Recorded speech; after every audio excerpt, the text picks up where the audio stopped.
Hello and welcome back to Esoteric Atlanta, to this very, very special episode. This episode today, honestly, you guys, I feel like it's one of the most important episodes that we have done because it gets to the heart of why I started my channel and why countless of other freedom fighters across the world have started their channels too. I have to admit that when the Olympics started this year, I saw it as nothing but a distraction. However, I was wrong. And things are obviously way more nuanced because what has happened with this Olympics, especially here in the United States, has been a resurgence of patriotism, a reminder of the courage it takes sometimes to say no, and the strength it takes to defend your country proudly. In today's episode, we are going to be primarily focusing on Alysa Liu, who won gold in the United States for the United States women's figure skating. Her story is absolutely unbelievably incredible, and she is such a patriot, and I am so grateful to Alysa for doing the right thing. But in order to understand Alysa Liu's story and why it's so unbelievably important to what's happening right now, means that we have to go way back to the beginning, long before Alysa was born, back to 1989, in the shadows of tanks, protest banners, and a moment that changed China forever, Tiananmen Square protest. In Tiananmen Square, students and citizens gathered with hope for reform, and the aftermath reshaped countless lives. Among those shaped by that era was a man named Alysa Lui. Arthur later came to the United States as a political asylum seeker and became an outspoken critic of the Chinese Communist Party, otherwise known as the CCP.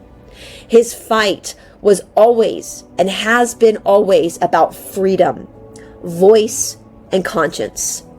Decades later, that fight would echo in an entirely different arena. Not a political square, but on a frozen sheet of ice. Arthur's American-born daughter, Alysa Liu, rose to become one of the most electrifying figure skaters in modern history. Fearless, disciplined, and spiritually grounded in her craft. And when she stood atop the Olympic podium with gold around her neck, it felt like more than a victory in sport. It felt generational, because skating at that level isn't just about athleticism, it's devotion. Figure skating demands monastic discipline, early mornings, repetition of jumps until the body memorizes flight, falls that test both the ego and the endurance. There's a spiritual dimension to it, the surrendered required before a quadruple jump, the stillness before the music begins, and the way breath and blade become one continuous meditation in motion. For Alysa, the ice became literally both a battlefield and a sanctuary. Exercise at this level transforms you. It builds physical strength, yes, but it also builds resilience, presence, and the ability to hold focus under immense pressure. Skating becomes ritual. The rink becomes a temple. Every program becomes a practice in trust. Trust in muscle memory, in preparation, and in self. From a father shaped by the trauma and conviction of 1989 to a daughter who found transcendence through movement and discipline, this is a story about more than politics. It's about freedom expressed through the body. It's about turning pressure into grace, and it's about finding spirit through sport. From protest to podium, this is a story of belief, endurance, and the power of movement to carry history forward.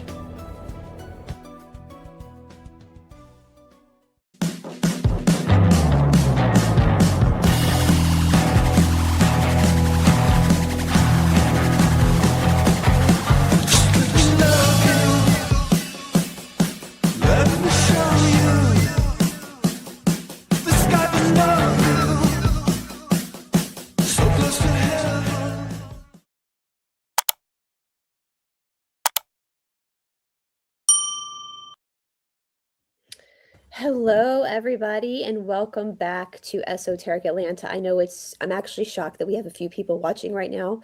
Oh, really? Wow. It's here in America. It is 5:45 in the morning. So, It's bright and early.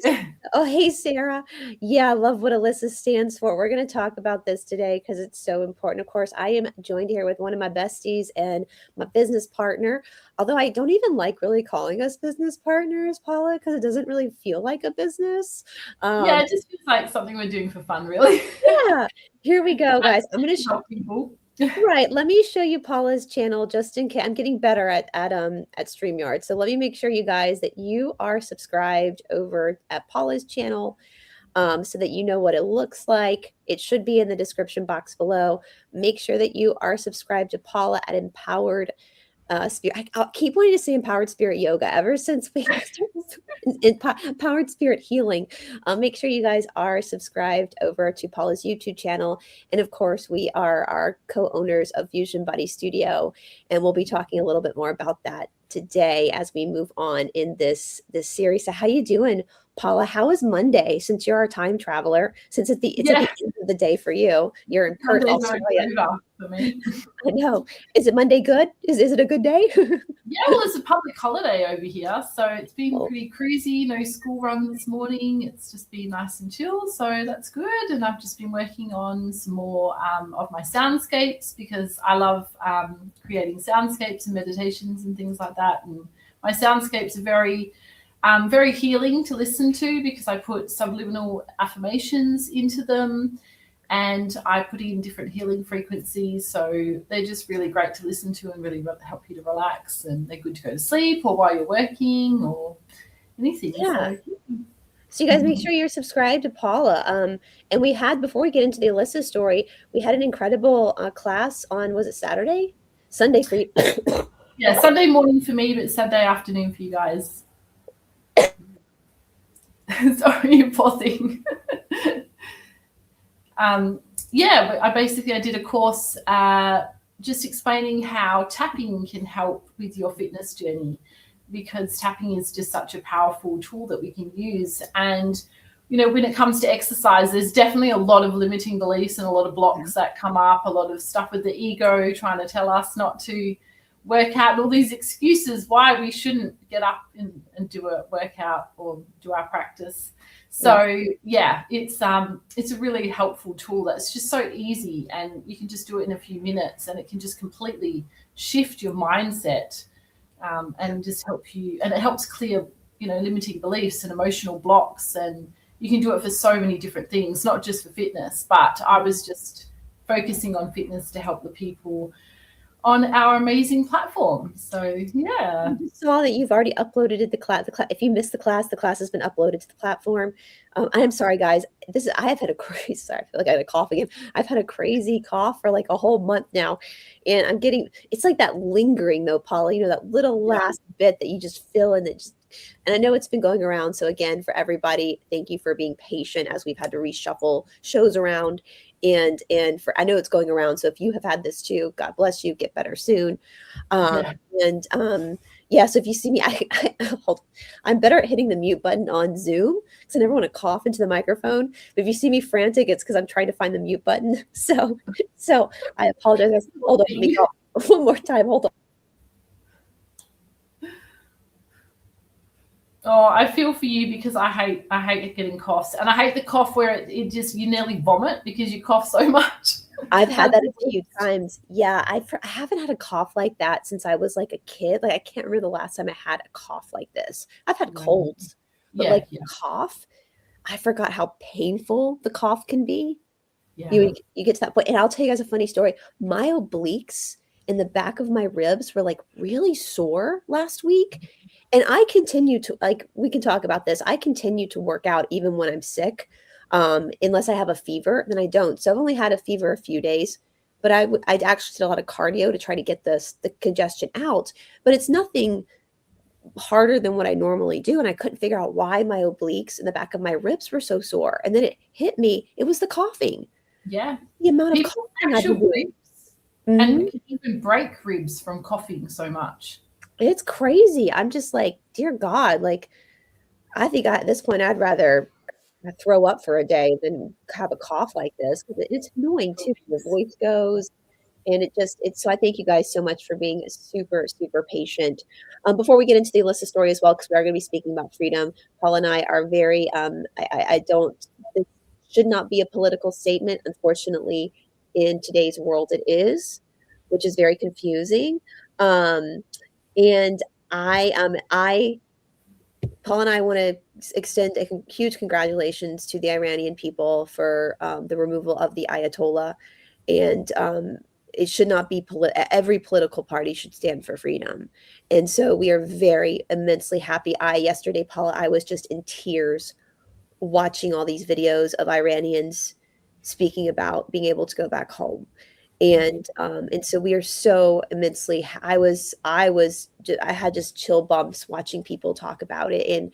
And so from Fusion Body Studio, from us, congratulations, Iran.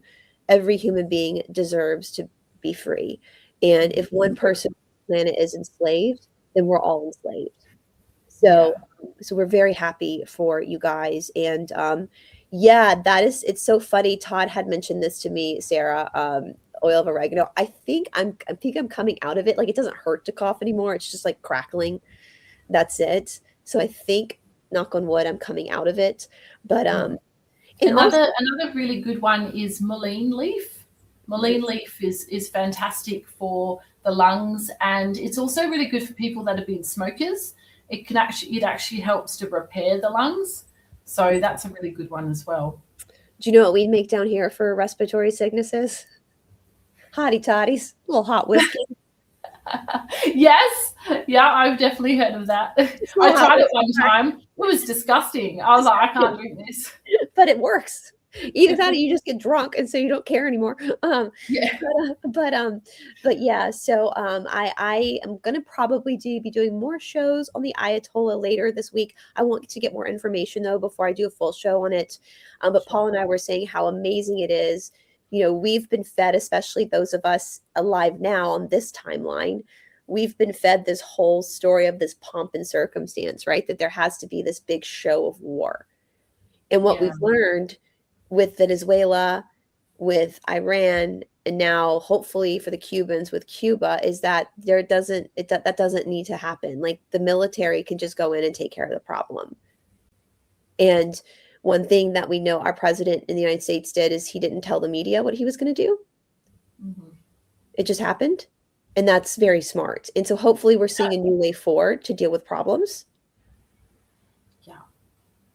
Yeah, it's just interesting, isn't it? Because like, nobody's really done that before. They've always just kind of made a big show about it, and it's kind of makes you think, you know, why were they making such a big show about it? So when it can be dealt with quietly and discreetly, and so why are so many innocent lives are lost for no reason, we're seeing, because with these dictators, with these, you know, Trump basically said he warned them. And they didn't step down, and so they got removed. They had, I mean, what is it? 400,000 people so far has been unalived by the Ayatollah of Iranian people. So that's the dictator. That's, you know, it's not racist to take out a dictator, guys. Like, you know, it doesn't matter where you're from in the world. If you're under dictatorship, that's not good. Absolutely. I mean, everybody deserves to be free in no matter what country they're in. It doesn't matter what race or culture or color, and in nothing. No. It's just everybody has the right to be free. Absolutely. And so congratulations. I have reached out to some people on Instagram that I follow making videos, some Iranians. I would love to speak to an actual Iranian about this as well, because, you know, we can empathize, like absolutely empathize, but we don't know what it's like to be displaced and to be in you're not even allowed, from what I understand, Paula, you're not even allowed to have dogs in Iran. Like, that's how controlling they are. And so I just, you know, congratulations. You guys deserve to be free. Persia is an incredibly historically important empire.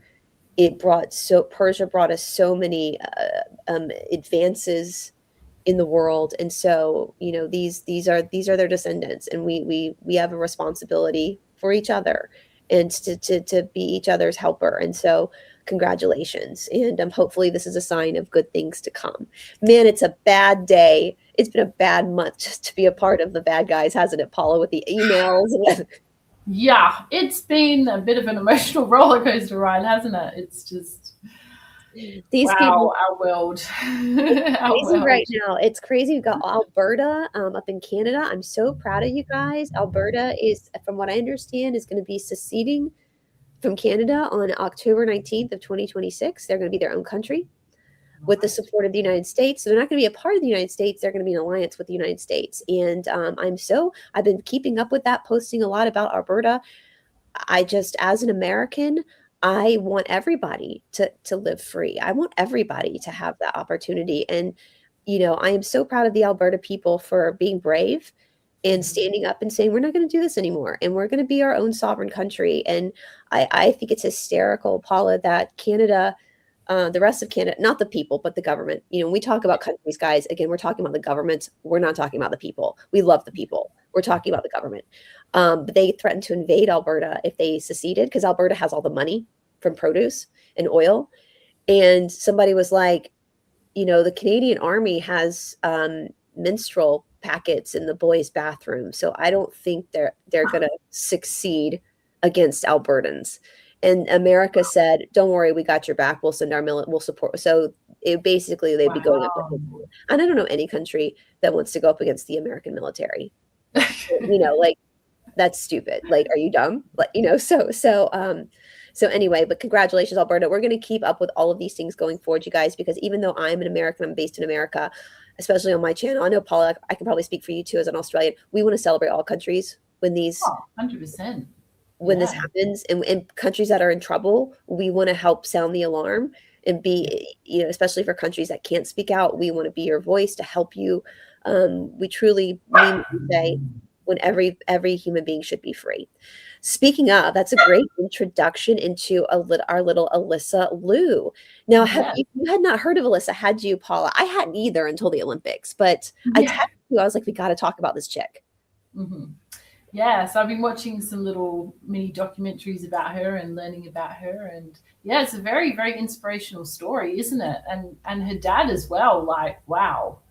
That's the whole thing. Like it's very apropos. It's very like karmic for her Mhm. story to come up right now. Biscoff totally agrees. Oh Um, yeah, totally. Biscoff heard me she's say just that. chiming in.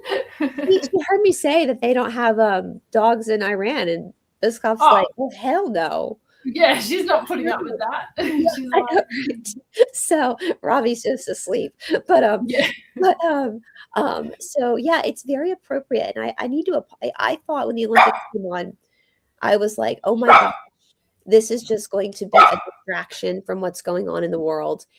And I was wrong because we know the Olympics. We know I have a friend, Jamie Soleil, who's a Canadian. She's in Alberta, so good job. And she was an Olympic gold medalist. And we know that these athletes in the Olympics, they're not professional, they're amateur. And from her perspective, that these athletes, they are so highly tested for steroids, for all sorts of drugs, we'll say, for performance enhancing, that none of them are doing anything that the elites are doing. This is literally hard work on their part. And so even though the opening ceremonies and the closing ceremonies might be sketchy, it might be weird, that speaks nothing of the athletes that are there. They don't control that, right? That's not there. They just want to go and do their sport. And so and that was my bad because the story of Alysa Liu was so emotional for me. And I was on Instagram, Paula, and I saw Tara Lipinski, who was a big famous figure skater from like our generation. She was like 15 in like the late 90s, and she, youngest figure skater to win. And she does a lot of commentary now. And she wrote something about Alyssa's amazing story and a clip of her skating. And something inside of me was like, I need to watch this. So I went and watched her free skate. And I've never been emotional over sports before, but I got emotional watching her, not even knowing her story, because she was so loose on the ice and it looked like she was having so much fun and she was skating with her heart, that the audience was getting involved in her skate as well. And her hair was a mess. Like she just had it in a ponytail. She didn't have it in a pretty bun, and it was just wild hair. And yeah, exactly. Exactly. Exactly. Yeah, exactly. We're going to talk about the other athletes as well. So Alyssa, you look at her and she looks super woke, right? She looks like she Yeah. is woke. But she's actually, and a lot of people are saying all you conservatives support Alyssa, but she's woke. But she's really not. She had the pronouns on her Instagram, and she went and took them down. And one of the reporters asked her why she took those down, and she goes, because I was young when I put those up. I'm smarter now. I grew up. Interesting. Right. And so there's that, but she's still wild. She's got that wild hair, weirdly colored hair.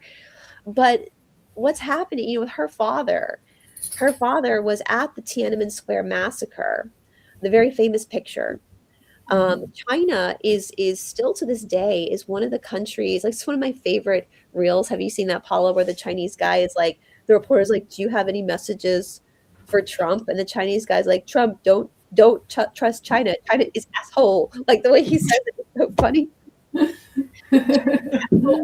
Um, but China has some of the most craziest human rights violations. There are concentration camps in China, work camps in China. Yeah. Excuse me. Mao was one of the most psychotic Dictator. dictators that ever lived, like one of the most psychotic. And America did take in a lot of refugees from China, but a lot of people like Arthur Liu tried to fight back, tried to protest to get rid of this communism. And it ended in 1989 in this massacre on Tiananmen Square. And so, obviously, Arthur survived the massacre, and fled to America as an asylum seeker. He came to this country legally, not illegally. He sought asylum. He was granted asylum. He came to America with nothing. He took no handouts. He has multiple degrees now. He's an attorney. He's actually an attorney now who works with other asylum seekers to get people here legally. And we love legal immigrants. Yeah. Legal immigrants who want to be here, we want you here. We want you. It's the illegals that are the problem. So he works legally to get people here. And he had his children. He was married to a woman. Yeah, I actually remember when it happened too, Sarah, even though I was super young. I remember it as well. It was one of those defining moments, right? Crazy. But excuse me, guys. But he ended up, by the time he was like 40, like my age, his wife, I think, was a bit older than him, really wanted to when he was finally able and stable enough to have children, they really wanted to have children, but she couldn't have them because she had passed menopause. And so they had like 4 kids through surrogacy. And Alyssa and her siblings are not biologically their mother's children, but they are, by all intent and purposes, her children. And so that was his desire to have a family. So Alyssa's the oldest, and lo and behold, he had this daughter that had this incredible talent of ice skating. And he nurtured that talent, and then at 16, he went to the Beijing Olympics. And this is where it got really crazy for Alyssa in the Beijing Olympics, because even though she is an American-born citizen, she's obviously of Chinese heritage. And her father did not go with her to Beijing because he can't, right? He would get arrested and executed if he showed up in China. But so how brave of that was him to allow his daughter to go to Beijing to follow her dreams, knowing the dangerous situation that she was in, right? And while there, China approached her and a lot of other American-born athletes of Chinese descent to switch nationalities and skate for China. And they offered these kids a lot of money, like millions.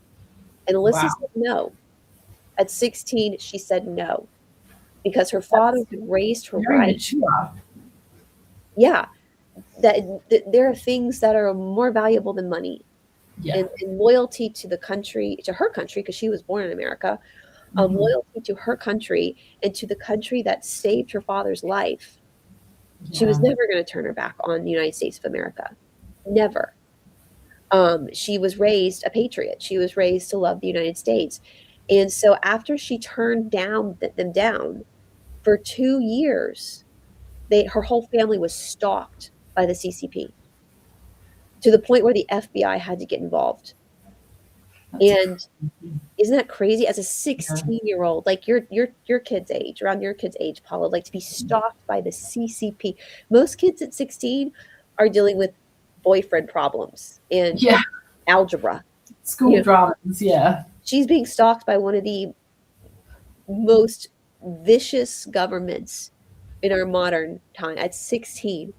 yeah, that's a lot to deal with. That's a lot. And so, they say she was burnout. That's why she retired. But I think the burnout, I think they kind of I Made it like uncomfortable for her. they make it a little seem more like it was more about sport. And I think, well, of course she was burnout. She was being stalked by by the Well, CCP. I mean, you wouldn't be able to sleep properly. I mean, just imagine the stress of just being constantly stalked and harassed. And the fact that she has all these coaches, they have coaches, and she's wondering, like, you start to get paranoid, right? Like, is this Yeah. coach spying for and so she retired at like around that time she retired from Mhm. skating. She's like, I'm just not going to skate anymore. And again, the media focuses more on the fact that she was burned out as a skater. And I'm like, that's bullshit. She was burnt out by being stalked, by the politics of it all.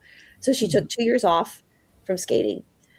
And at 18, she decided she wanted to dismiss it.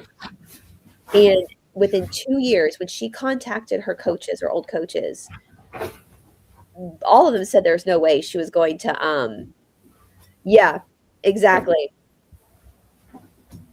Exactly, exactly. And Alyssa, she it's that's the one thing that this Olympics definitely showed us. Like the kids who were and I say kids because most of them are super young, who are super patriotic, they won.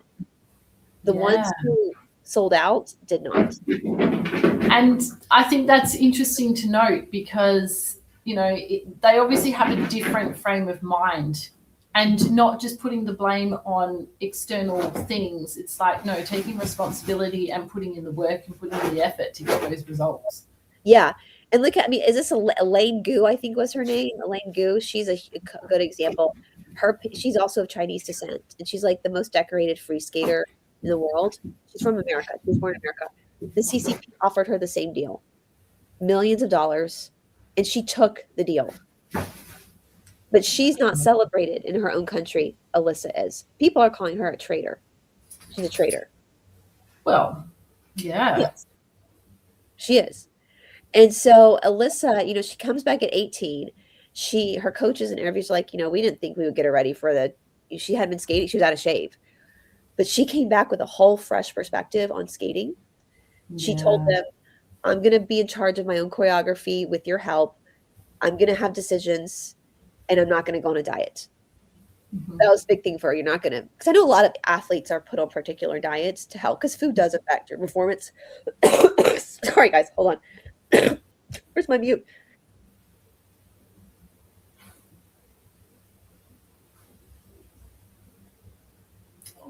Oh, okay, I sorry, guys. feel so bad for you. It's worse in the morning, so it is early in the morning, guys. I apologize. So, and Alyssa, when she started skating for herself, she qualified. And not only she qualified, she won gold.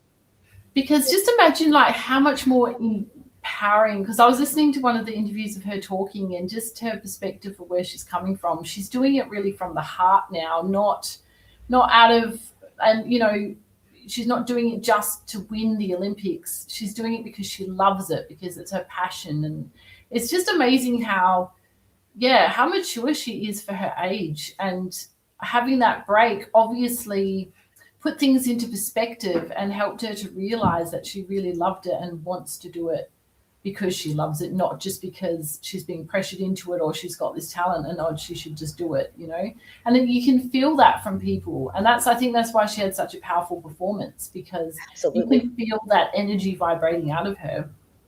Yeah. Yes.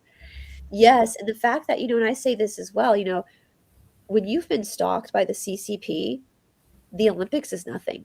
Yeah. The pressure of Yeah, she's choosing it Yeah, for herself and on her terms, and that is and that's Sarah with an H. That's the definition of freedom, isn't it?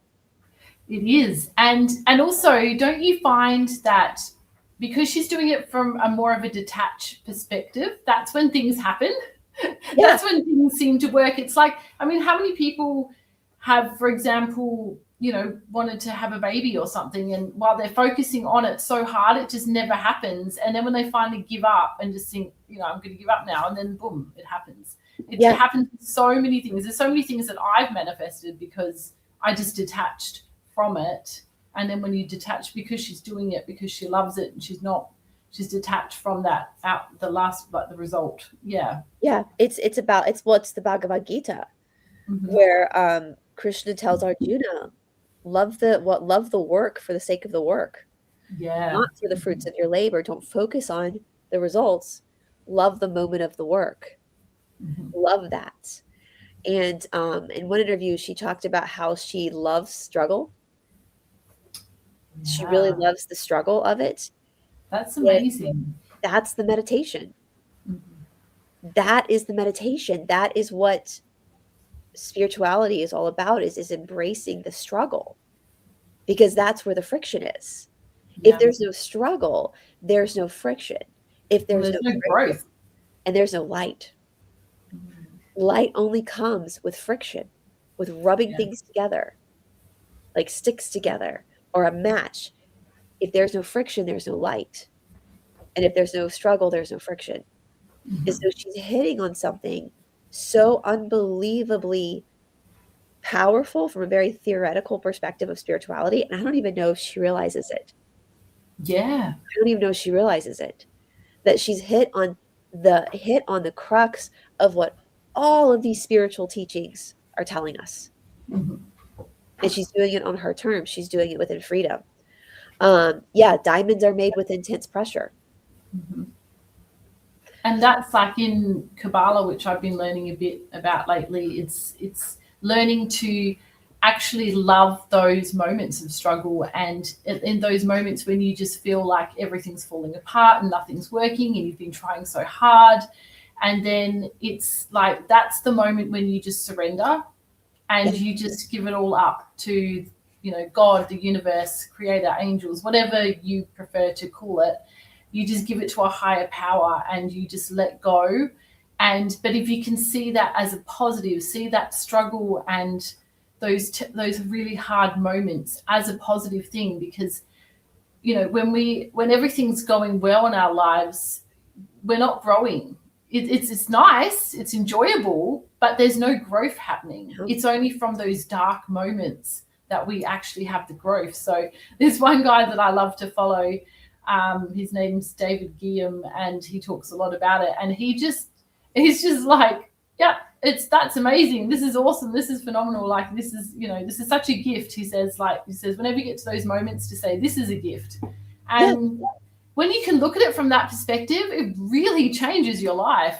And I've been practicing it for quite a few months now. And he says, like, that's where the transformation happens. You can't yeah, transform. He said, like, when things are going smoothly, that's because that's kind of a reward for what you've broken through before. But you're going to have more of those struggles again. And that means that when that struggle comes, that's a gift. That's something to look forward to, because then you can transform to the next level. You just keep evolving and keep going. But for people that don't experience that, or just keep avoiding the struggle and keep not going through it, they're not progressing, they're not growing. there's there's um there's value in like in this again, it seems like common sense, but we were talking about this offline before we started filming, guys, that so many people feel like they can't start a spiritual practice, or they can't start something until like everything is, Yeah. bills are paid, whatever, everything's, and that's never going to happen, because you came here to have friction. Friction is a part of this experience. And what happens when you're so broken is that your ego goes. Your Mhm. ego, you come to a place of vulnerability and humility. And Yeah. that's the truth. That is when the truth can come out. Is when you are in that place, because you're living in truth. You're not living in ego. Ego is the false sense of self. Yeah. Ego is the illusion. Truth is what's real. And we all struggle. I mean, we all have that. And that's why it's necessary for these struggles to happen so that we do find our own truth. And I'm so sorry, guys. But we even saw that with the men's hockey team. Um, the humility of the American team versus the psychotic behavior of the Canadian team. No offense to the Canadians, like you guys aren't your hockey team. You know, the Americans, it started back when America, there was a playing Canada a while ago, and Canada booed the American national anthem for no reason. The people in the audience, I'm not talking about our people watching, which regardless of how you feel about the Americans, to boo somebody else's national anthem is so unbelievably disrespectful. It's so Yeah. disrespectful. It's white trash. It's trashy. But you know, hockey and in ice hockey, they physically fight each other. And after that happened, they got on the ice and the Americans beat the shit out of the players for doing that and then won the game. Yeah. So this rivalry has been going on, and it's become very personal. You know, we see a lot of sports rivalry that isn't personal. It's just funny, right? Mhm. But it's become with the hockey team, it became very political. And I blame the mainstream media for this, you know, because Canada's struggling right now. Canada is about to fall apart. Their president or prime minister, whatever they call their leader, Mark Carney, you know, America is Canada's biggest customer. We buy a lot of, we are the biggest buyer of their resources. Right. And Mark Carney basically tried to be a tough man and say, well, we're going to now have an alliance with China. Again, China is a communist country that has concentration camps. It's like Yahtzee Germany. Right. Would have convinced a lot of these woke Canadians that this is a good thing, that they're partnering now with a dictator and giving America the middle finger. Well, Trump said, if you guys do that, if you partner with our greatest enemy, then we're going to up your tariffs by 100%. And Mark Carney did it anyway.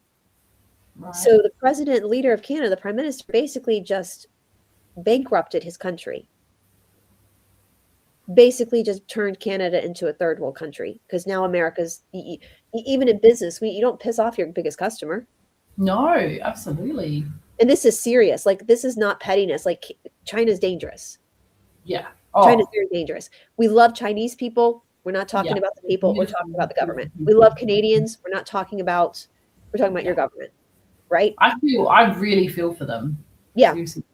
So we've got this, like, from what I understand in Canada, it's like it's all propaganda against America. There's nothing that Canada is saying like, well, let's do this to help better us. It's all just anti. So this accumulated at the Olympics with this hockey team, the Americans versus the Canadians for the gold. How karmic is that, Paula? Because you never know going into the Olympics how the cookie is going to crumble, right? No. But how karmic is that when now all of a sudden we have the Americans versus Canada again for the gold? Yeah. And America won in overtime. Jack Hughes got like 3 teeth knocked out, and he is the one that scored the winning puck. Mm-hmm. We see all these people online saying like, no, this is how messed up people's heads are, right? Like, no, well, Canada should have just been given the gold because they played better. They had the better team. But no, America won. It doesn't matter. America obviously had the better team because they won, you know? Yeah. That just doesn't even make sense. Somebody responded, they're like, well, you know what? Back in 1776, the British military technically had the stronger military, and look where we are now. Yeah. You know, like, who gives a shit? If you don't, who gives a shit how strong you are if you can't bring that strength into victory? It doesn't matter. So we see this, and then after America won, we saw the beautiful tribute that the boys did for their fallen teammate when their teammates was unalived in a hit and run from a drunk driver, and they carried his jersey around the rink, and then when they were taking pictures, the widow was in the stands with her 2 toddlers, and the hockey players went to get the babies and have them in the picture to represent their father. And so we see this humility coming out of the American team, even though they won. The American hockey team stayed in the Olympic Village. You guys, when the Olympics were here in Atlanta, the Olympic Village now is property of Georgia Tech. They're dormitories. Like the Olympic Village isn't super swanky. They're dormitories for the athletes. Mm-hmm. The American hockey players are like, we'll stay there. It's fine. The Canadian hockey players demanded a 5-star hotel. And guess who had to pay for that 5-star hotel? Taxpayers. When they had rooms at the Olympic Village. So that ego, that haughtiness, did not serve them. Entitlement. Mm-hmm. It didn't serve them. But the humility, this guy and his brother, when they were interviewed right after they won, what's the first thing when they said? They said, "Thank you so much to the military for ensuring our freedom so that we can play today." Oh, wow. That is beautiful. I mean, they are winning the hearts of everyone. Like this picture, when I was a kid, this picture would have been on Time magazine. Wow. So we're seeing this, Paula, and the people that are entitled, like the Canadian, and we're using the Canadian hockey team as an example. We have so many people, beautiful Canadians that totally are on the right side of history. And we're not everybody. Yeah. No, we're not generalizing. Like I share so much Canadian stuff because you're our neighbors, right? You're our strongest ally is Canada. So I'm constantly sharing the freedom fighters in Canada. Look at DK, one of our students at Fusion Buddy. He's a huge fighter. DK's amazing. Like there's so many amazing Canadians that are trying to save their country. And as an American, as your neighbor, I'll do anything I can to help you save your country because you deserve freedom. You deserve it. 100%. Mark Carney's a piece of shit. Yeah. I don't consider him. I forget what his name was. Your guy? the Canadian Prime Minister beforehand. Oh, Trudeau. Yeah, Trudeau. Yes, Trudeau. That's the name. You guys, I don't consider these leaders, these prime ministers or presidents in any country. If you have a prime minister or a president that's turning its back on its own people, whether that's Australia, whether that's Canada, Europe, I don't consider that person to be part of your country. That's not leadership. No, that's not leadership. And Mark Carney has turned his back on his own people. He's committed treason against his own people. I support the people. In Australia, you guys have had a lot of prime ministers. Same thing in America. We've had a lot of presidents that have done that. They are treasonous. Mm-hmm. And I stand with the people. Yeah. I stand with the people. Why bring everyone to the United States for freedom when we can just ensure that every country has freedom? Because you are your culture. Canadians, your government is not your culture. You are. And I love that they come in, they have their time and, make really stupid decisions for the country. And then they get to go and retire on, so much money. Oh, blood money. And it's just like, seriously. And then we're left with the mess. And it's like, thanks. And, yeah. Oh, yeah. That was funny. Actually, I will say that was really funny. Did you see that, Paula? The Canadian curling teams. They cheated. It's actually really comical because everyone thinks that Canada's so nice and polite. Was it Sarah with an H or anybody in the chat? Was it Sweden that or Switzerland? One of the countries has some a bone to pick with the Canadians, and they thought they were cheating, so they set the camera up and caught them cheating in the Olympics. Wow. So they weren't expecting to catch them. They knew they were cheating. I forgot which country it was. I don't even know how to curl. I don't know anything about curling. Let's be honest. I don't know a whole lot about mini winter sports because winter is a myth down here in the South. So yeah, like that over here in Perth. We don't ice skate. We rollerblade. We rollerblade. Like on ice skate. So Charlotte's learning right now. She's just rollerblading around the house. That's our ice skating is we don't maybe that would be funny, Paul. When you come to America, we'll find an ice skating rink somewhere and we'll film us ice skating together. Oh my God, I'm shocked. I'm so bad at ice skating. We do have a rink down the road, and I've been a couple of times, and I'm shocking. But rollerblading, I'm not too bad. We'll have to film it because I can rollerblade, but I don't know about ice skating. Um, so yeah, but curling, I don't even know how to what is the point? I don't even know the game. But yeah, you have to go, you guys. It is actually really it's so petty that it's comical. And so Canada had a terrible time at this Olympics, losing the hockey game, their one sport. Um, and they got caught cheating. They are having a tough time of it. And then on top of that, Alberta is going to succeed. So, I mean, but that's the thing, that's a struggle, right? We were just talking about. So if you're a Canadian, like, oh, this is a golden opportunity. What are you going to do? Now, when you're presented with that struggle, you have a choice to make. And having a choice to make is your freedom. Are you going to fight? Are you going to fight for your freedom? Or are you going to sit back and choose to just let destruction happen and move into the new world order?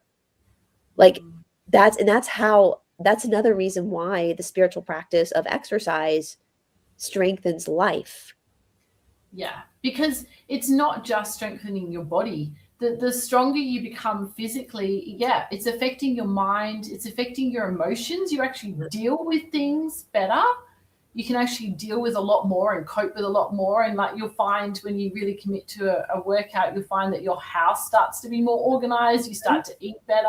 It affects everything. And then on a spiritual level, it's making you stronger too. So it's something that starts off as a physical practice, but it affects you holistically. With Alysa Liu, her whole life, her whole 20 years on this earth, her father was constantly telling them how lucky they were to be born in America, constantly talking to his kids about what happened to him in Yeah. Tiananmen Square. I mean, my parents, we're many generations away from the American Revolution, and I grew up with my parents talking to me about that constantly as a kid, like how grateful you need to be. Freedom isn't free. You need to. So she had the teaching, the theory, but how the theory manifested in Alysa was through exercise. Yeah. Was through falling over countless times on the ice and getting back up. There was one picture somebody showed her legs without her skate tights on, the amount of bruises she had on her legs, which I can apparently is imagine. typical for an ice skater. We just don't Yeah. see it because they put the tights over their legs. Just Yeah. from falling and getting back up again and falling and getting back up again. That pressure, the theory in traditional yoga, we say, Patabi Joyce used to say, 99% practice, 1% theory. Because we can sit and talk about the theory all Yeah, day. all day long. Yeah. It makes sense in our mind, but it doesn't actually integrate into our psyche until we put our body into that pressure cooker and we feel that restraint on our body. It's so important. It's why I think so many people, we laugh, Paula, all these movies. Yeah, exactly. Freedom is just another. I think about Janis Joplin a lot. Bobby McGee, Janis Joplin. Freedom's just another word for nothing left to lose. Mhm. And so when you're humble and you have nothing left to lose, right? When Alyssa stepped on the ice to do her final skate, she really had nothing left to lose. She'd already gone through the worst situation she'd have gone through, Yeah. and she And did it. yeah, and it really changed her perspective on ice skating, didn't it? Yeah, and she And wasn't that's why afraid of it's the medal. sometimes like it sounds horrible to say this, but sometimes having terrible things happen to us can actually just be such a blessing because I mean, what about even people that have been really, really sick Mhm. and nearly passed away, but they managed to get through the sickness, and then they just come out with a completely different perspective on life. You just appreciate things that you never appreciated before. I mean, even like having an injury. Mhm. I mean, just injuring your hand or your foot or something, and then you're like, wow, I am just so grateful that I've got a normal, healthy, working body. And that's why, and I love those posts on Instagram that say that, we are just so lucky that we can get up every day and exercise. We're so lucky that we have bodies that are healthy and we can do that. You don't have to work out. You get to work out. Yeah, you get to, You get exactly. to. Yeah. And it's like I say that a lot in our videos on Fusion Body, Paula, like when you're in the real intense moment, and this is just from my own how I've had to coach myself. Because at the end of the day, as a teacher, I can bring the horse to water, but I can't make them drink. The magic of the teaching can only be light illuminated by you. I can't do that for you. I can give you the theory. I can tell you I can give you the choreography. I can cheerlead you on, but you have to make that commitment. That's your choice, right? And so when we're in these workouts on Fusion Body, a lot of you guys hear me saying we get to the really intense part where the body is starting to fatigue and the mind is starting to really like get agitated. Instead of saying, oh my God, this burns so much, why not go, interesting? Why is this burn? What's in there? What is this struggle? What is my body telling me? And so I very much, I appreciate Alyssa's story because it's so important. It's so important. And you can't, I think about it, even just if let's just take spirituality out for it for a second, Paula. Like, let's just look at our physical bodies. Every single generation before ours has been incredibly more physically fit than us just by their life, by having to, I mean, Australia and the southern part of the United States are very similar in culture, very similar. Yeah, very similar, yeah. And we know a lot of outside labor jobs, working in the sunshine and the heat. So the sun is a disinfectant, being physically fit because people would walk places. They would have to labor to cook because there weren't just quick, easy ways to do it. So when things like the American Revolution, all these different people were ready because they were physically fit. Yeah, that's so true. Mm-hmm. And now we're all so out of shape that even if, like, how would we even win at this point? Because our bodies can't even do it. So that's another important thing about it, to be free is to be, it's like one of my favorite like videos people were posting a few years back. People would be out running and they would put videos and say, I'm not running for my health. I'm running so I can escape the 15-minute cities, the smart cities. Wow. I know that's terrifying. Yeah. And so we have to take that responsibility. How strong did Arthur Liu have to be to protest the CCP, risking his life? And that strength continued with his children.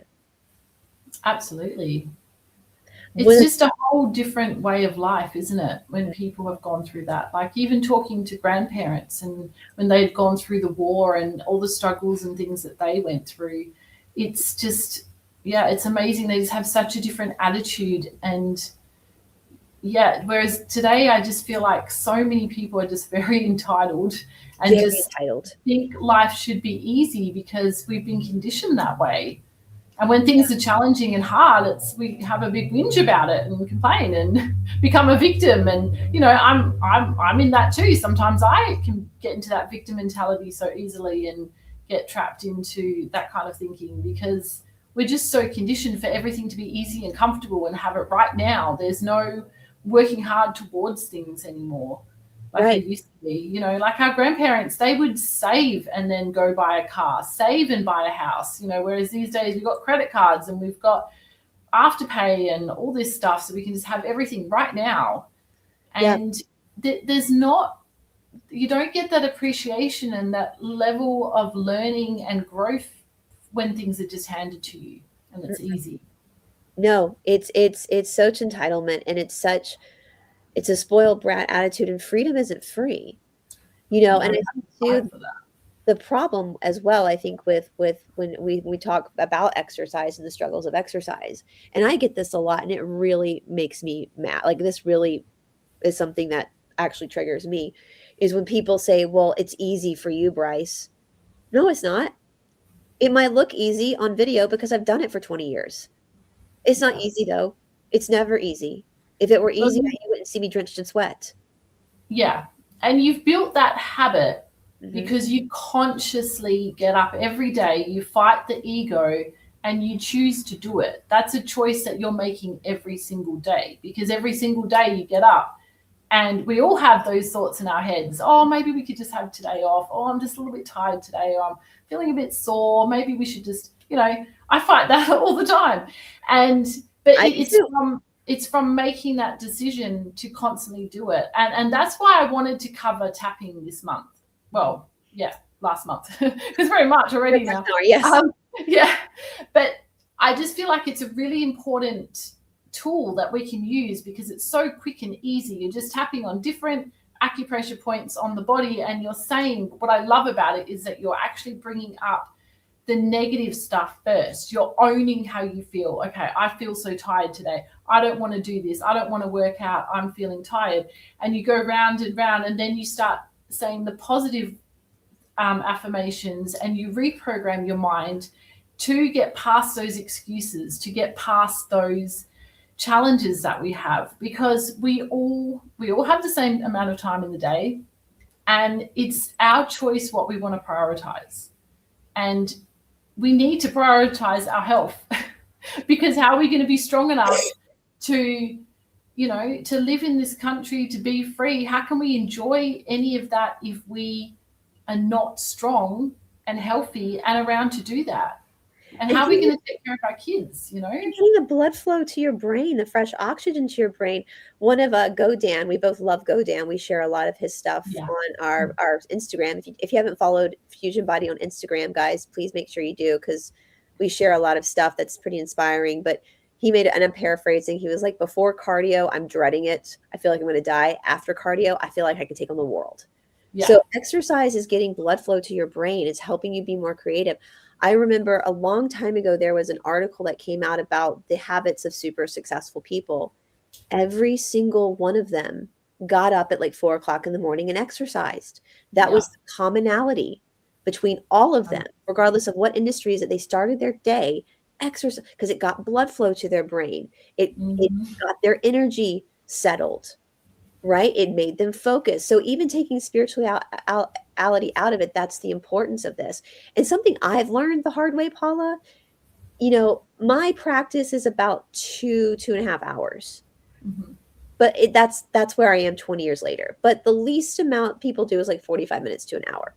That's it. 45 minutes to an hour. We sit around dreading putting it off. If we just did it, it would already be done. Yeah. We spend so much time putting it off that if we just did it, we spend more time putting it off than actually doing it. Yeah. That's silly of us, right? One thing too, like with sickness, we've said, like I just said, even having bronchitis, being sick, I exercised if I didn't have a fever. I coughed and I was snotty. It wasn't pretty, but it helped. I did. If I didn't have a fever that morning, I would exercise. And that is something I think too in the Western world, we've been made to feel so delicate. If you're a Westerner, so if you're a white person from whose ancestors are European, and this is, I'm only because in the East, they seem to get this and we don't in the West. Do you really believe that our ancestors collectively as Westerners who built extraordinary cities, who created the printing press, who had so much success in their lives, do you really think they thought themselves delicate? Do you think they really got there? No, they took their punches. They rolled with the punches. And I see that with like Alysa, like these Olympic athletes, they make it look so easy, but it's not. And I think people get that. Well, it's easy for Alysa. No, it's not. Have you seen her legs? They're bruised up. Yeah. Have you seen the sweat on her face after when they interview her after practice, how sweaty she is? It's not easy for her. She just does it. And she works at it, and she works at it, and she works at it. And it becomes that spiritual progression. And so, and even 20 years later, so that actually, when you say that to somebody, well, it's easy for them, you're disrespecting that person. And you're disrespecting yourself too, because you're ignoring the fact that they have put in so much work. And by saying it, you're also disrespecting yourself by not giving yourself the validity that you too could get that way to make it look easy. 100%. If you just put in the work. If you're like, you know what, Alysa Liu was a beautiful skater. She's put in so much work. I'm going to be motivated by her, and I too am going to be disciplined and do the work she's done. Instead of saying, oh, it's easy for her. No, acknowledge, because that gives you the power then to follow the same path. It does, yeah. So actually, speaking of, we have now, Paula, I have a little promo because we have I've practiced with a broken wrist. I had a huge sacrum break, which is what inspired the bar. Yep, exactly. The practice of mastery makes it difficult. Yep, exactly. It makes the difficult look easy, and that's so anyway, exactly. But we have, in life, all have bodies. We're always going to go through times where we ebb and flow. I've been sick, where we have, hip issues or knee issues. And with injuries, Paula, one thing I don't think people realize is that when you're burning karma through workout, your injuries are going to resurface at some point because they're being pulled up. All right. Yeah. What that means when we have like an injury or something's going on where we're not 100%, that doesn't mean we stop practicing unless you have a fever. That's the only time. If you have a fever, if your body's already in that fever state, don't practice, because any type of workout or practice is going to make you hot anyway, and your body's already doing that, is already burning the karma. So that's when you take time off.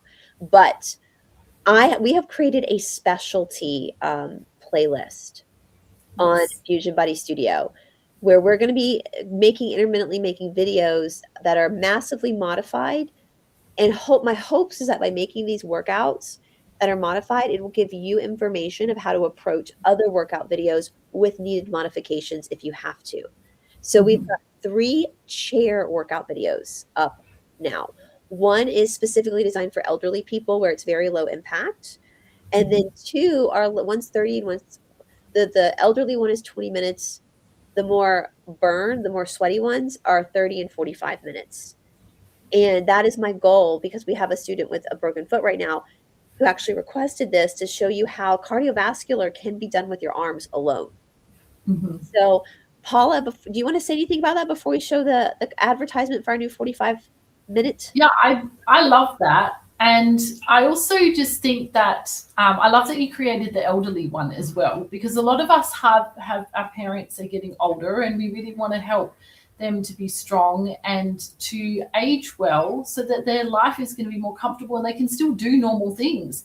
I mean, even just practicing squats or sitting up and down on a chair is important to strengthen that, because I do agree, Sarah, with disabled individuals as well. Absolutely. It's so important. And we can't be limited in our thinking and think that we can let those things prevent us from working out and from exercising our body and making us strong. Just because we might have an injury or a disability, or we might be elderly, it doesn't mean that we can't still be strong. If you're still breathing, you still have muscles. Yeah. So we have to figure out, it's like, it's a new game, right? It's okay now. We got to figure out this new patterning. So I'm going to play a 2-minute ad for the new 45-minute chair burn. I was sweating in this specific, like very sweaty. So check this ad out, guys. I'm going to play it right now. I want to talk to the people who feel stuck. Maybe you're recovering from an injury. Maybe your knees just don't love jumping anymore. Maybe high impact workouts leave your joints aching for days. But here's the truth. Just because you need low impact doesn't mean you have to settle for low intensity. At Fusion Body Studio, we've created something powerful, our 45-minute low impact chair burn. This entire class is done sitting down, but don't let that fool you. You will sweat, you will shake, you will feel muscles wake up that you forgot you had. This is controlled strength. This is intentional burn. This is training smarter, not harder on your joints. It's perfect for anyone who's in rehab or managing an injury, for people who need less pounding on hips, knees, or ankles, for beginners who want to build confidence, or anyone who wants a sweaty, effective workout without jumping or even standing. And here's what I love most about this class. It proves something powerful. You don't have to stand to be strong. You don't have to jump to feel powerful. You don't have to punish your body to transform it. Movement is privilege, and we honor that. All you need is a sturdy chair and the willingness to show up. If you've been waiting for a sign to start again, this is it. Right now, you can get 20% off your first 6 months at Fusion Body Studio when you use discount code BRYCE20 at checkout. That's 6 months of rebuilding strength, 6 months of protecting your joints, 6 months of proving to yourself that you are not limited, you're evolving. Click the link below and use discount code BRYCE20, BRICE 20, all caps at checkout. Let's burn, seated, strong, and unstoppable. Fusion Body Studio, strong at every stage. Now let's get back to the show.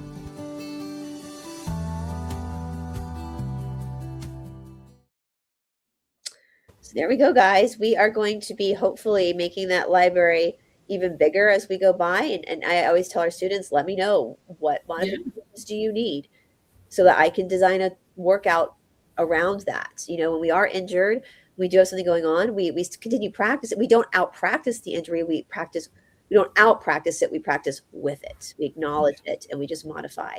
And fusion, honestly, Paula, when I broke Fusion Body Studio would probably not exist if I had not broken my sacrum. Because I would have just been doing Ashtanga and I would have never ventured out into bar to try to the only reason why I started doing bar 10 years ago was just to recover my sacrum. That was it. I never planned on like doing it forever or teaching it. It was just a means to an end so I can get back to my Ashtanga practice. Mm-hmm. And so even with injury, we all take that as, and trust me, when I broke my sacrum, I went through a huge depression.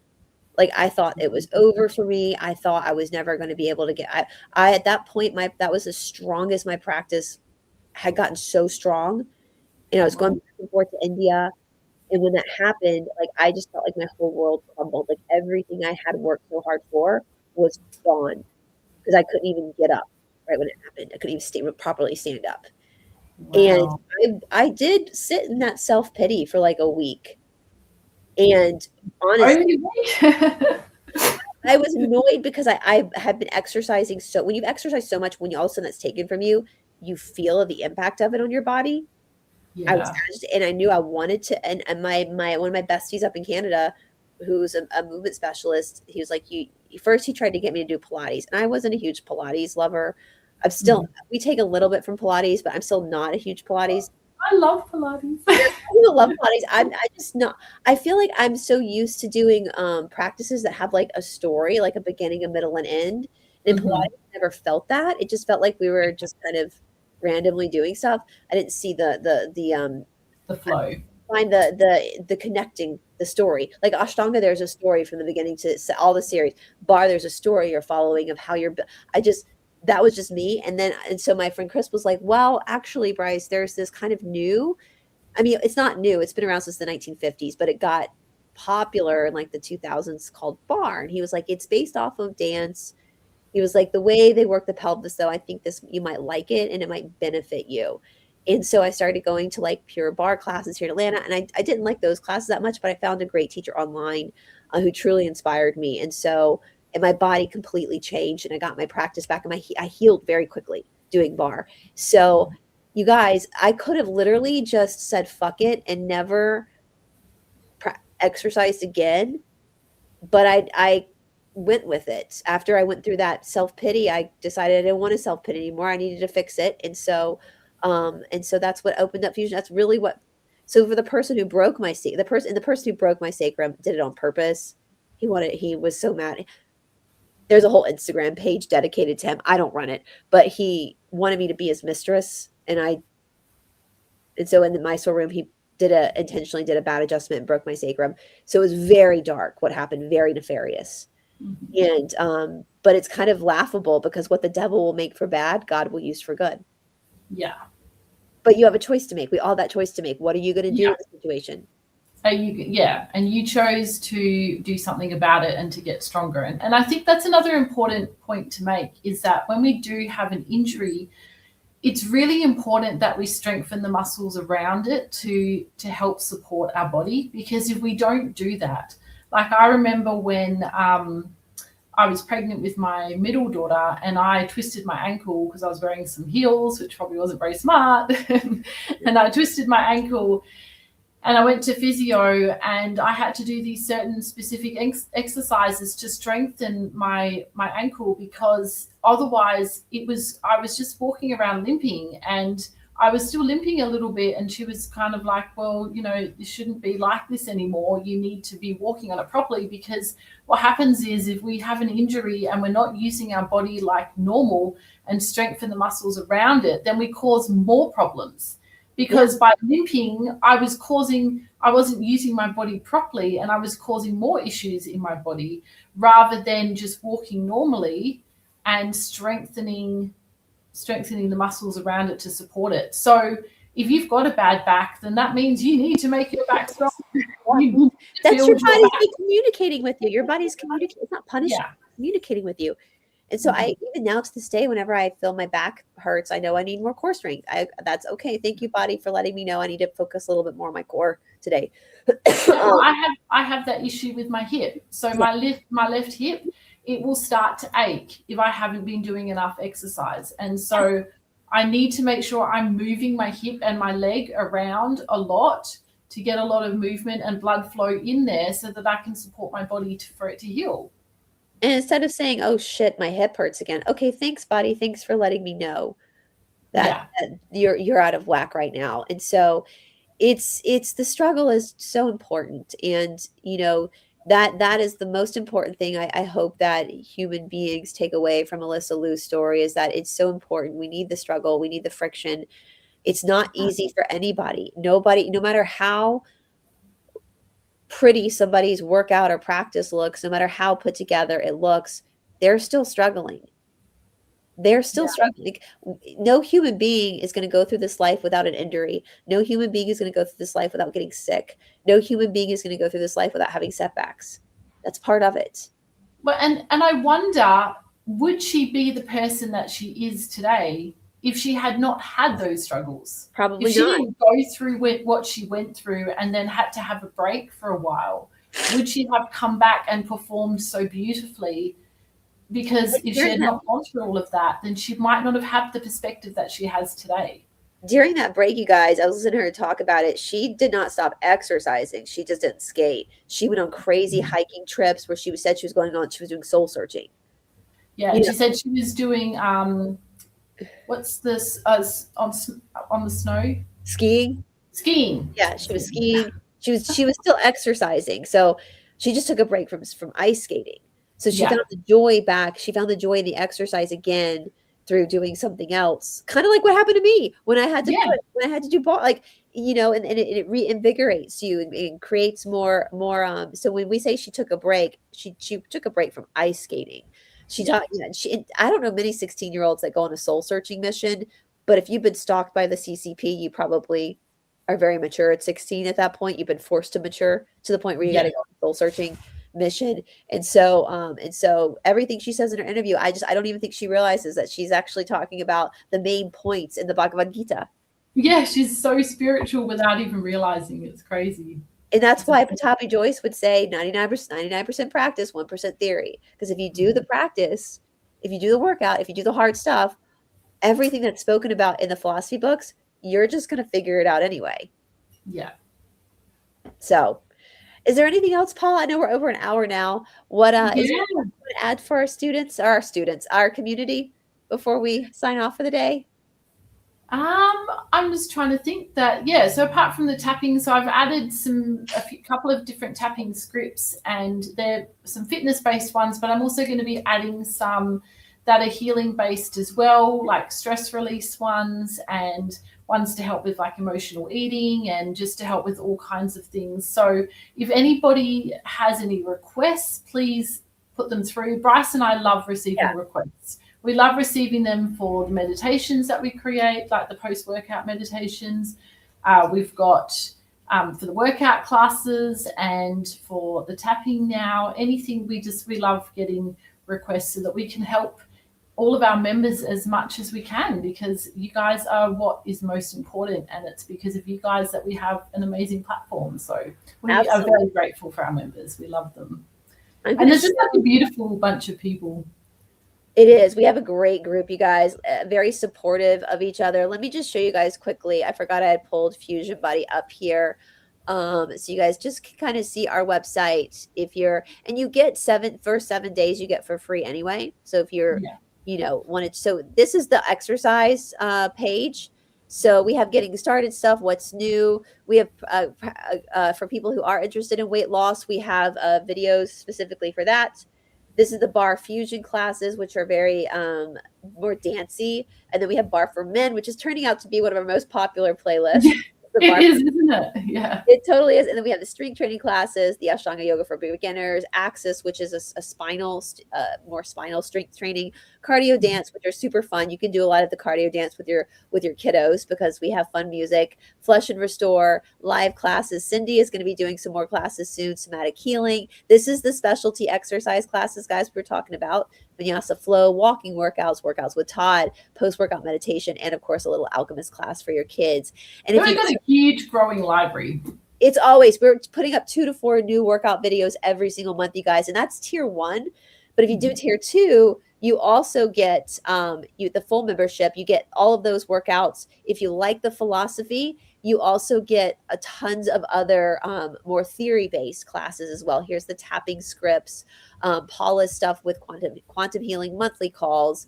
We're just doing a lifestyle with cooking. We also have all these workshops here as well. So there's a lot, and we're constantly growing. And we actually, Paula, we've updated our equipment. I now have a body mic, and we're playing around with it. I'm still, which is so much better. It makes it so much better because I can actually talk to you instead of doing a voiceover, talk to you while we're working out. And our goal eventually the next few months is to literally do every single workout live. Yeah, which would be so cool because then people can join in at any time. Yeah. And so how would you let people know, Bryce? Would you just post it on Substack? What I would do I would probably schedule, I make an actual like scheduled time every week. Yeah. That is, and it doesn't mean that you have to join the live because it'll be the library afterwards. Yeah, it will be put in the library afterwards. So it doesn't, you don't have to, if you can't make it, then it'll be uploaded after but it won't show we never show our students working out. We do lives. No. We will not put the camera on you. The camera will be on me. So you can relax. But yeah, so hopefully we'll have a set time where we can put even more workouts up because we can now do them live with you guys every time. And so that's something we're working on doing. And we got more Vedic chanting coming up. I want to talk to Cindy about doing a menopause class on how to handle perimenopause, menopause for women, what that is like when we go through that change in our lives. And yeah, and absolutely, we absolutely want our students to tell us what they need because it's not the Paula and Bryce show. Yeah. We're not the stars of this platform. Our students are. So we want to hear from them about what we can do. This is the way we serve people. And so we keep our prices really low. For tier 1, it's only $25 a month, which is literally less. It's like a one-day drop-in a yoga shala for a whole month. For a second tier, it's $40 a month, which again, I think that's a soul cycle drop-in is like $40, still cheap. Yeah. And there's so much info that we included into that full membership. So we'd love to have you. It's easy, but we keep it so cheap. People could even use it as a secondary workout source, right? Because it's so cheap. You can have it as a secondary. You can do everything at home. You don't have to. No one has to watch you. You don't have to worry about that. Your dog might judge you, but else will. So. Miss Goff sits there and watches me. Actually, she just brings me the ball as soon as I put my yoga mat out. She's like, "Oh, okay, great. It's playtime." She brings the ball to me, and I'm trying to do my workout and then throw her the ball through the door at the same time. You guys see Robbie on the video. Robbie is constantly walking in and out of the camera. He lays on my mat a lot, and I have to move him in the workout. So it's real life. This is real life. And he does lots of farts. Yeah, he does lots of farts. It's so funny. I was telling Paula on our new Bar for Men class, the new 61 we just uploaded. We finally got it. We had a hard time getting it on the platform, but it's up now. There's some issues, but it's all sorted now. You see, I'm Mike, but you kind of see Todd and I kind of laughing because at the second song, Ravi goes to the other side of the shala because we're filming in the shala, and he throws up. But you know how dogs go huh, huh, huh, huh, and he's just running around, and Todd and I are like, and I'm thinking, please don't come into shot because then I'm going to have to clean, and we finished the workout. And then once we were done, Todd got up and cleaned it up, but we were both kind of laughing because of course it was the second song. We had just started filming that he did that, but dogs puke all the time. So it's fine. He's sleeping on the bed right now, but you see him coming in and out of the video. You see him, he lays on my mat a few times in the middle of working out, and that's just life. I have colleagues in the Ashtanga community who have kids, and they post videos all the time doing a super advanced practice with their kids hanging off of them. Yeah. I love that. I love seeing the dogs and the kids because it's it's fun. It's nice to see that. It's normal. It's They feel themselves practicing, they have to stop in the middle of a practice to go break a fight up, or to go somebody goldfish, or turn an iPad on or something. And that's just how it is. Again, we're not looking for perfection. Is never going to happen. It's never going to come. So if you think you can't work out because you got young kids, think again. You just got to make it work. You just flow with it, So anyway, well, you guys, this has been so fun. Tomorrow on my channel at noon, 12 p.m. noon, Todd and I are going to be doing a lunch live.